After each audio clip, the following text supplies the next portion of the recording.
हम निहुरे के निहुर जाई और होतना बड़का सुई लिया के तू केने पूछे बताई तो 2 मिनट में टेढ़ा उड़ा उल्टा के बता ए जे तनिको तकलीफ ना होई हां तनिक बुझबे नहीं कि सब को पहुंचल ना बुझाई रही ले तन तुम ले लेवे दी रेडी बड़े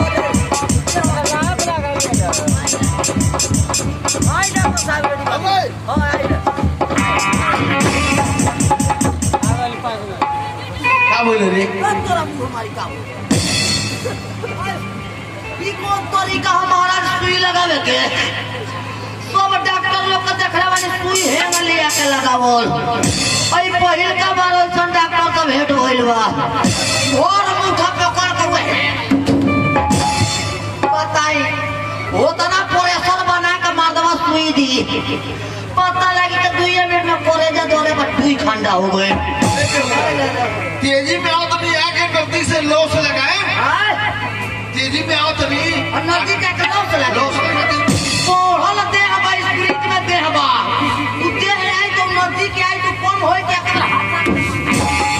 अरे तनिको तकलीफ हो तो ना कहां रे अच्छा चल एक बार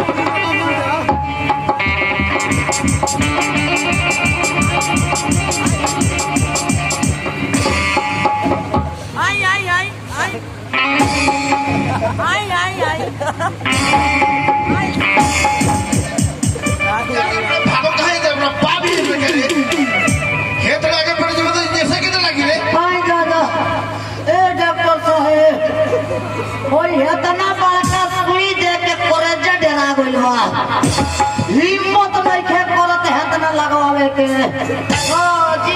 इंजेक्शन जब हम लगाओ पानी की ना पूछे अच्छा देखो तो ये बेहुदा के फसले रही हमरा दूसरे जगह जाएगा इलाज करे डायरेक्ट लगा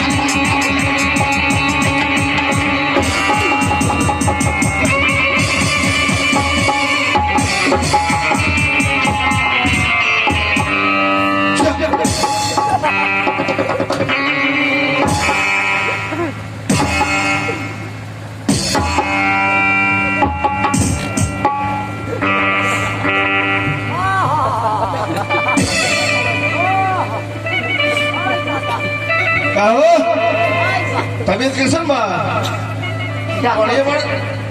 डॉक्टर साहब हाँ वो तो को जब तरीका जाना तो नहीं सुई लगावे के जी तो नहीं हमको ना बुझाइलो ना बुझाइल हो ना कब बुझाइलो